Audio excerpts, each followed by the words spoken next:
Bismillahirrahmanirrahim. Assalamualaikum warahmatullahi wabarakatuh. Anak-anak, kita ketemu lagi di pelajaran ekonomi ya. Di semester 2 kita akan membahas tentang perusahaan dagang. Silakan dibuka LKS-nya halaman 64. Di dalam LKS seharusnya itu dibuat dulu jurnal umum. Ada transaksi ya dari tanggal 1 sampai dengan tanggal 30. Nah, itu seharusnya dibuat dulu jurnal umumnya. Karena nanti kalau kita sudah membuat jurnal umum, maka akan dilanjutkan dengan jurnal khusus. Kalau kalian lihat di halaman 65, jurnal khusus itu kita akan bagi menjadi 4 bagian. Jurnal khusus pembelian, jurnal khusus pengeluaran kas, jurnal khusus penjualan, jurnal khusus penerimaan kas, dan jurnal umum yang tersisanya. Jadi jurnal umum itu akan cuma meninggalkan sedikit saja karena akan dibagikan ke dalam jurnal khusus dengan pos-pos tersendiri begitu. Itu perbedaan perusahaan jasa dan perusahaan dagang, yaitu ada jurnal khususnya ya. Apa perbedaan jurnal umum perusahaan dagang dengan perusahaan jasa? Ya tadi, jurnal umumnya bisa dibagi-bagi ke dalam jurnal khusus. Ada 4 jurnal khusus ya. Kemudian apa perbedaan perusahaan jasa dan perusahaan dagang? Perbedaannya terdapat di persediaan barang dagang ya ada. Kalau perusahaan jasa cuman memberikan jasa, kalau untuk perusahaan dagang yang mempunyai barang dagang yang ada untuk dijual, yang siap untuk dijual gitu. Baik, selanjutnya kalian nanti buat di dalam buku kalian ya, jurnal umum perusahaan dagang PD Maju Untung halaman 64. Nah, karena di LKS nggak ada ya, belum ada jurnal umum secara utuh keseluruhan. Nah, kalau sudah ada nanti secara utuh keseluruhan, nanti kalian tidak bingung bagaimana mencari atau membagi-bagi kemana yang termasuk ke dalam jurnal khusus pembelian, mana yang termasuk jurnal pengeluaran kas, mana yang termasuk jurnal penjualan, dan mana yang termasuk jurnal penerimaan kas. Baik, langsung saja kita bahas tanggal 1. Sini. Tanggal 1 bulan Desember. Bulan itu biasanya ada di sini. Bulan itu biasanya ada di samping ya. Kalau kalian buat seperti ini di komputer, tinggal di Mercell ya, atau di sini Mercell. Jadi kalau kalian ngetik di sini, misalkan di sini Desember ya, Desember 2019. Hasilnya nggak seperti ini tuh. Hasilnya nggak terbaca karena kita akan rubah ke samping formasinya, format cell ya. Kalau nanti kalian buatnya di dalam Excel, kemudian ke front, di sini ke arrangement ya, ke arrangement, arahin teksnya ke atas di sini. Jadi biar bentuk teksnya ke vertikal. Hasilnya seperti ini. Kalau pengen diketengahin ya ketengahkan saja, atau ke samping ya terserah mau kemana ya. Nah, ini tanggal 1. Ini soalnya Bapak persiapkan juga di sini. Pembelian barang dagang UD Makmur ya, dengan syarat 2/10 N/30 senilai 2.875.000. Tanda buktinya faktur C125. Tanggal 1 ada 2 ya nanti ya.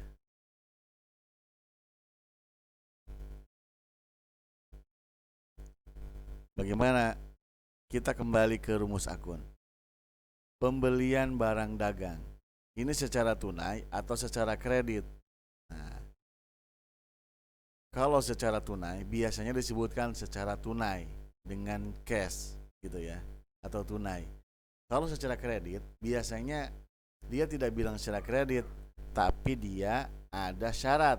2/10 N per 30. Apa itu 2/10 N per 30? Nah, kalian perlu tahu ya, bahwa 2/10 titik N per 30. Nah, ini artinya adalah kalau transaksi diselesaikan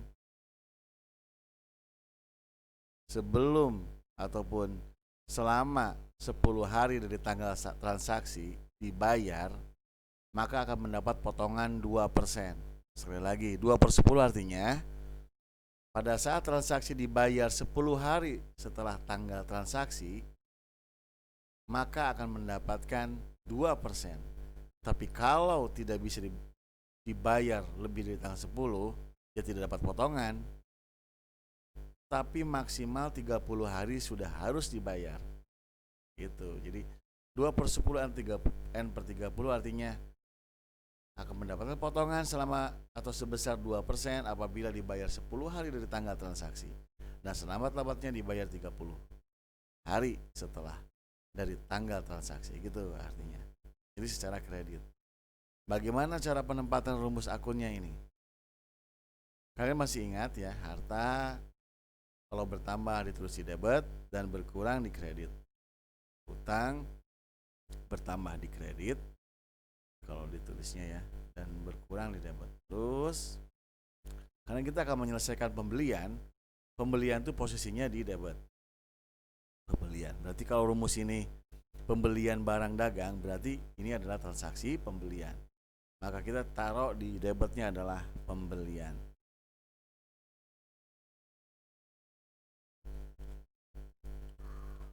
Itu pembelian. Kalau pembelian secara kredit, maka akan muncul apa? Maka akan muncul utang dagang. Utang kalau bertambah ditulisnya di mana? Ini utang bertambah ditulisnya di kredit. Maka di kredit kita tulis utang dagang. Biasanya menjorok ke sini ya. Utang dagang atau UD.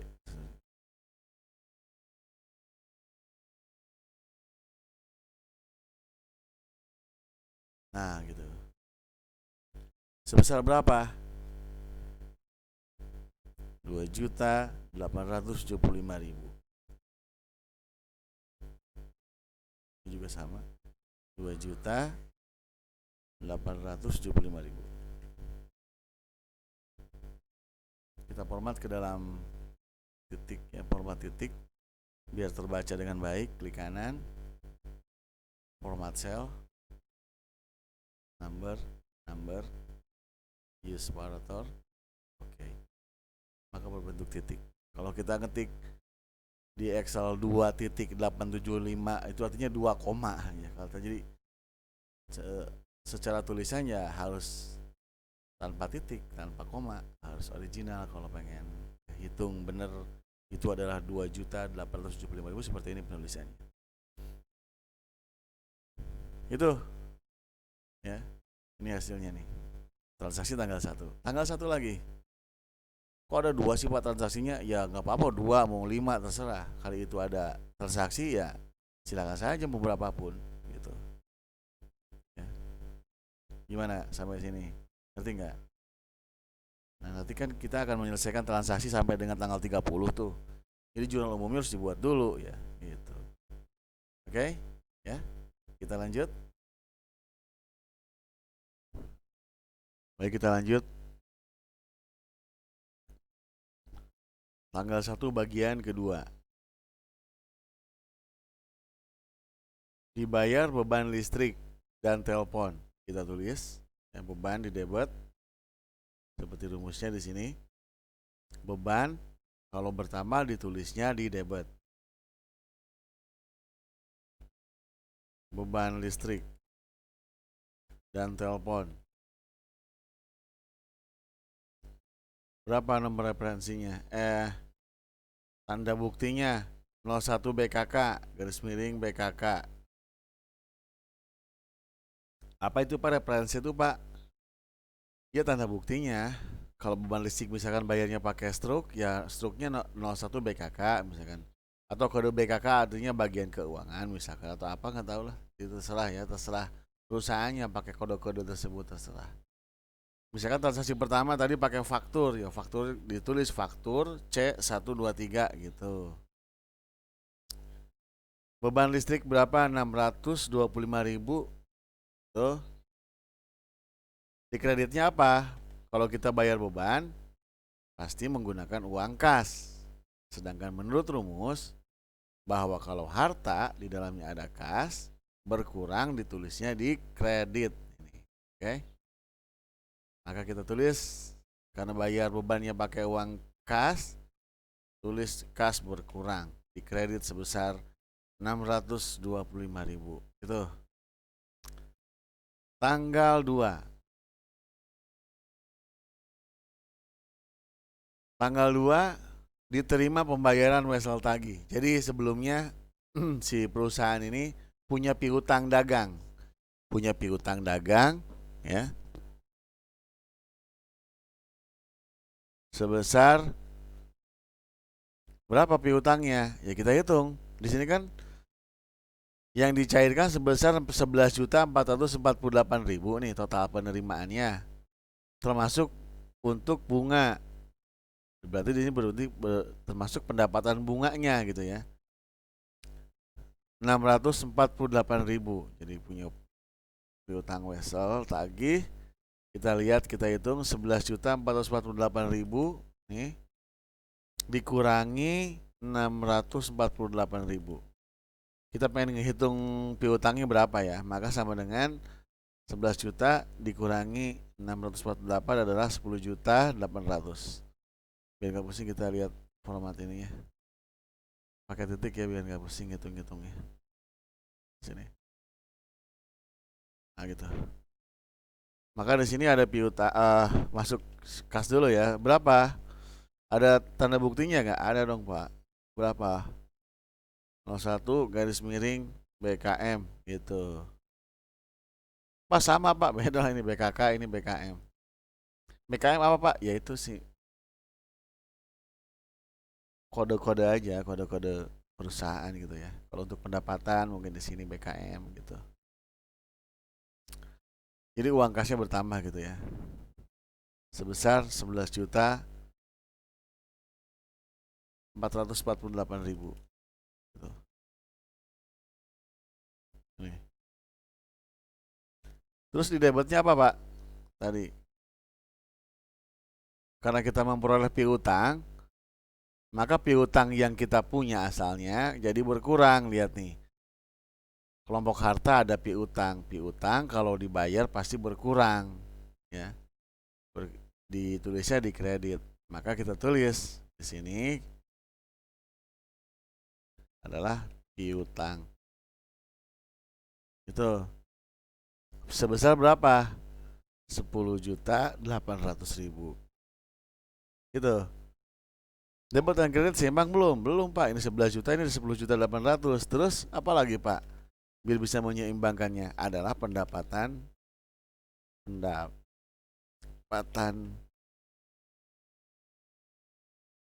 bunga. Berapa? 648.000. Nah, jadi seimbang antara kas berjumlah 11.448.000 dan di kreditnya juga sama 10 juta tambah 648.000 adalah 11.448.000. Itu jadi harus seimbang. Gitu anak-anak. Kalau kalian Pak ini terlalu cepat Pak, ya kalian reload lagi atau back lagi atau pause lagi. Misalkan lihat ini rumus akunnya Pak apa nih, tadi cepet banget, jadi pause aja. Pause ya. Kemudian mau dicatat silakan. Screenshot silahkan gitu. Ini juga sama tadi catatannya ya. Kita lanjut ke tanggal 3. Tanggal 4-nya ada 2 Pak. Ya udah tanggal 4. Tanggal 2-nya ada 2 Pak. Nggak ada. Tanggal 4 berarti Pak. Oke. Pembelian barang dagang dari UD Cakra dengan syarat 3/10 N EOM. Nah, apa EOM, Pak?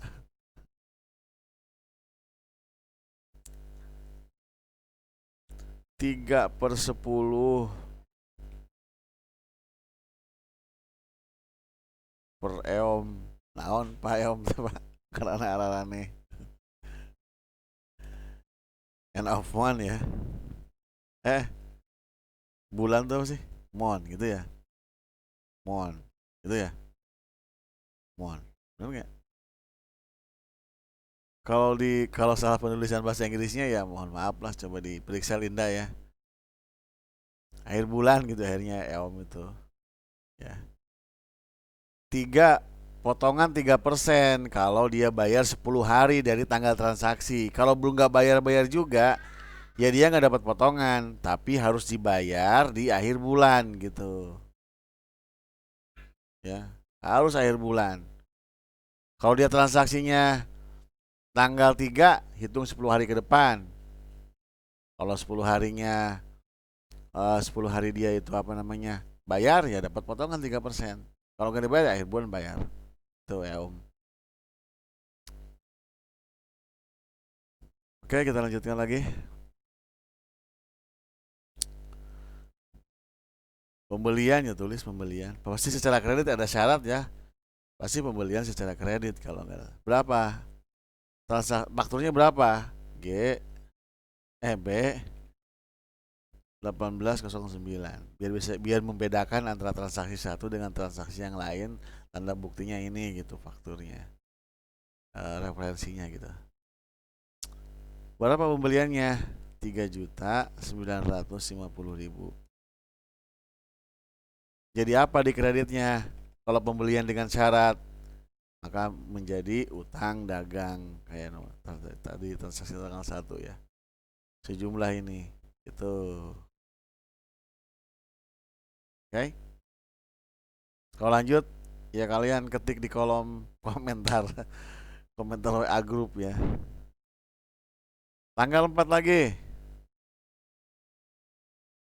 Ini gimana Pak? Tanggal 4 lagi Pak, ada 2 Pak. Terserah lah, hari itu banyak transaksi. Penjualan barang dagang dengan kredit, kita dengan syarat sama. Kalau kita ngejual barang juga sama. 2/10 N/30. Jadi kalau si pelanggan yang membeli barang kita, atau kita kan ngejual barang secara kredit itu kepada pelanggan. Kalau pelanggan bayar 10 hari dari tanggal transaksi, maka kita dapat potongan 2% kalau dia belum bayar. Kalau dia bayar di 10 hari setelah transaksi. Kalau enggak ya 30 hari lah. Gitu. Ya. Sama penjualan. Kita lihat rumusnya.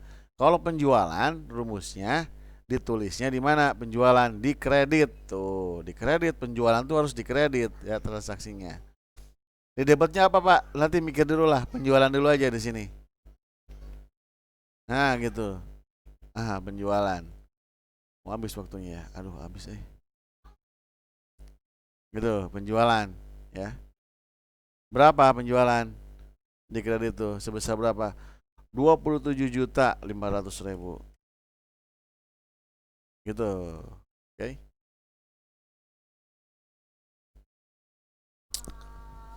Terus di debitnya apa, Pak? Kalau kita menjual tadi secara kredit, maka akan timbul apa? Piutang. Tambah gitu. Kita lihat di rumusnya.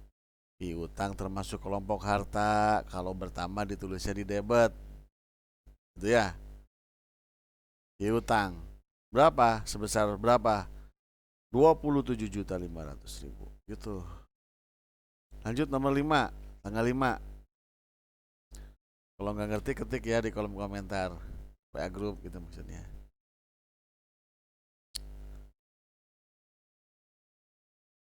Pembelian peralatan kantor secara kredit. Jadi kita butuh peralatan ya, tapi nganjuk dulu ke toko mebel bagus. Dengan syarat N/30.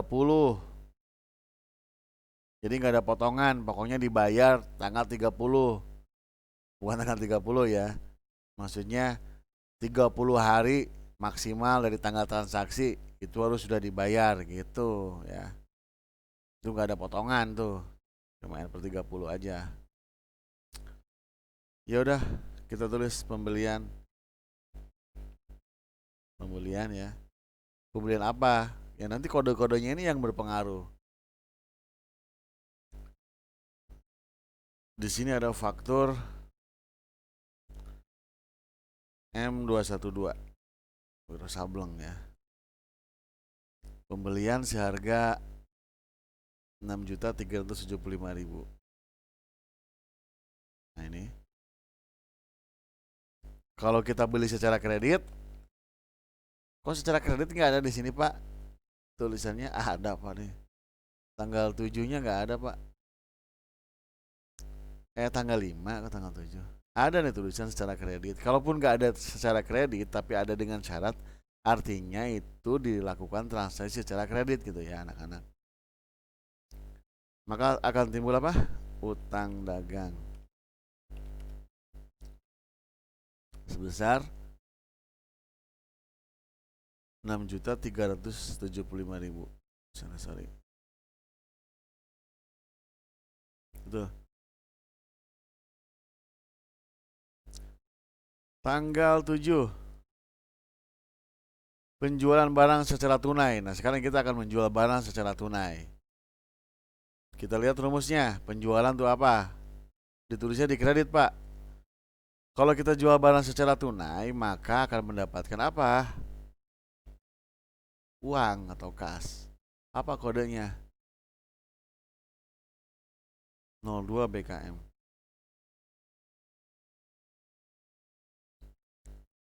Sebesar berapa?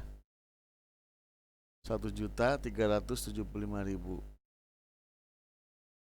Di kreditnya apa? Tadi transaksi apa? Penjualan. Sebesar berapa?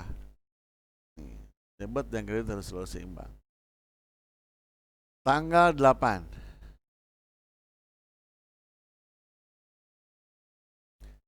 Dilunasi faktur nomor C123. Nah, kita cari C123 ini.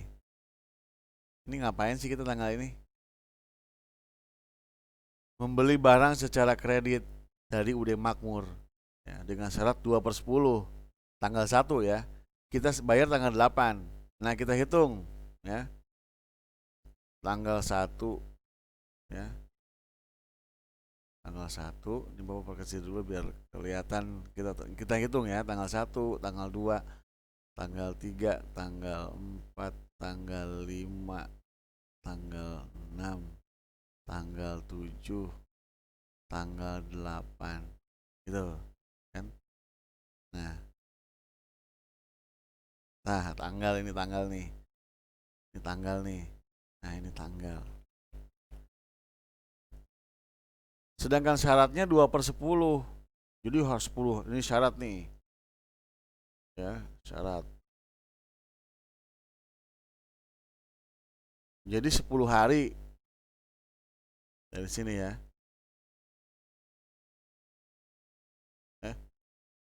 Maaf.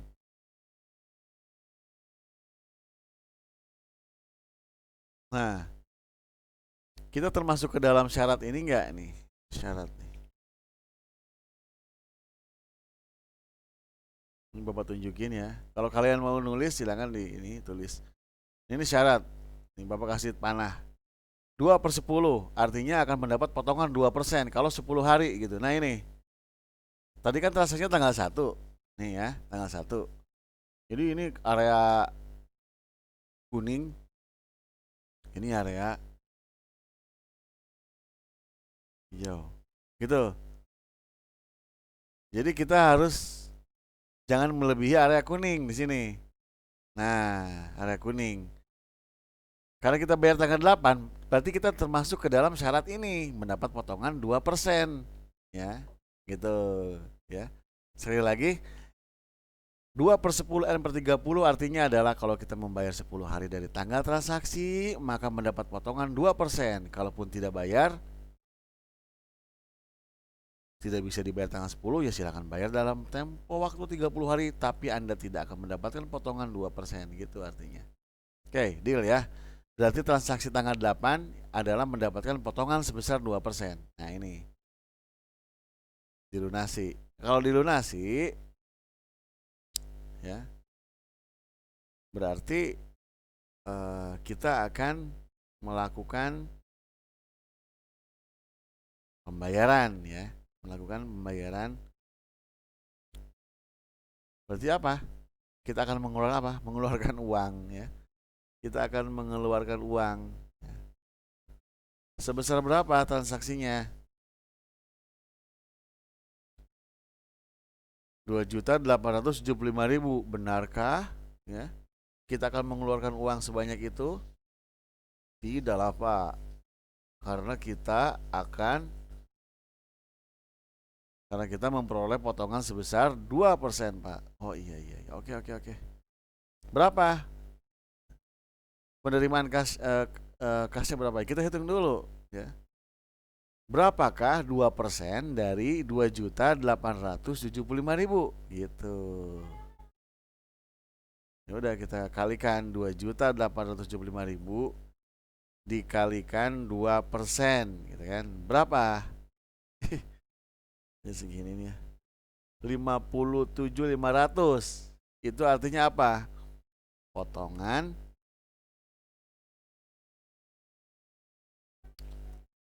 sorry.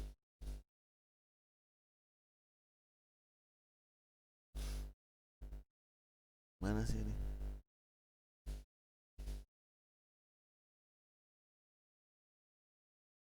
Oh maaf. Kalau kita melakukan pembayaran maka kan di tanggal 1 kita punya utang ya anak-anak, mohon maaf. Apa ralat Bapak lupa nih, udah malam nih, udah jam berapa nih? Jam 22.37. Udah ngantuk ya. Berarti utang kita akan berkurang karena kan dibayar ya. Dilunasi tuh kan. Tanggal 8 dilunasi. Sebentar.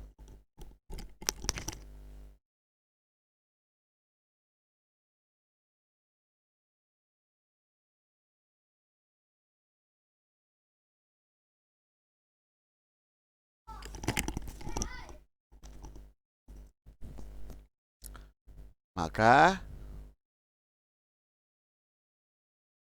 di debitnya adalah utang dagang. Aduh banyak gangguan, maaf ya anak-anak. Anak-anak nih. Aduh.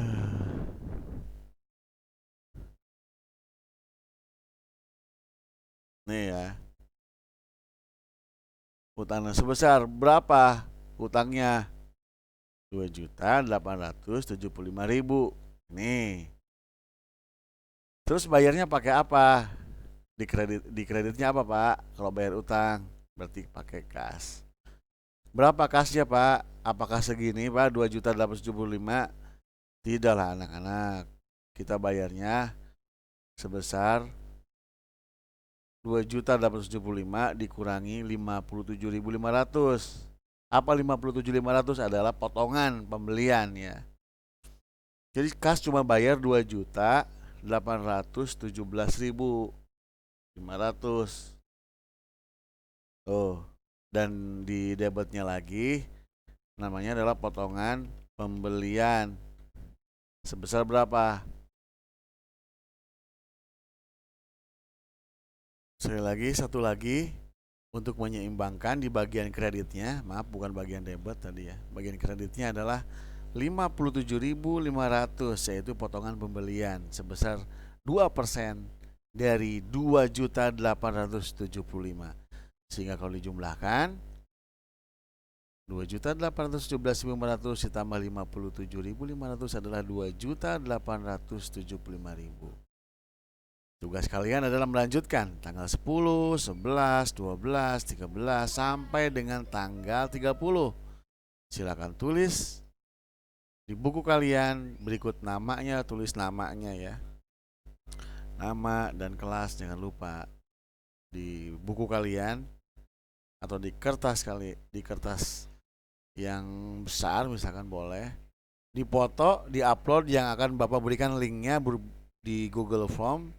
Kalian upload berupa foto hasil dari kerja kalian mengerjakan Jurnal Umum Perusahaan Dagang PD Maju Untung halaman 64 dan 65. Kalian tinggal melanjutkan sekali lagi ya dari tanggal 10 sampai dengan tanggal 30. Kalau kita sudah beres mengerjakan ini, barulah kita akan lanjut nanti dengan jurnal khusus. Itu seperti yang ada di LKS kalian halaman 67. Bukan halaman 67, maaf, halaman 65. Nah, ya gitu ya. Jadi kalian nanti akan baru paham, oh begini caranya mengerjakan jurnal khusus. Kalau kalian sudah mengerjakan jurnal umum ini, kalau tidak dikerjakannya nanti kalian tidak akan paham dari mana asal usul jurnal khusus itu. Oke, selamat mengerjakan tugas, tetap semangat. Mudah-mudahan pandemi ini segera berakhir sehingga kita bisa kembali ke kelas kembali. Assalamualaikum warahmatullahi wabarakatuh.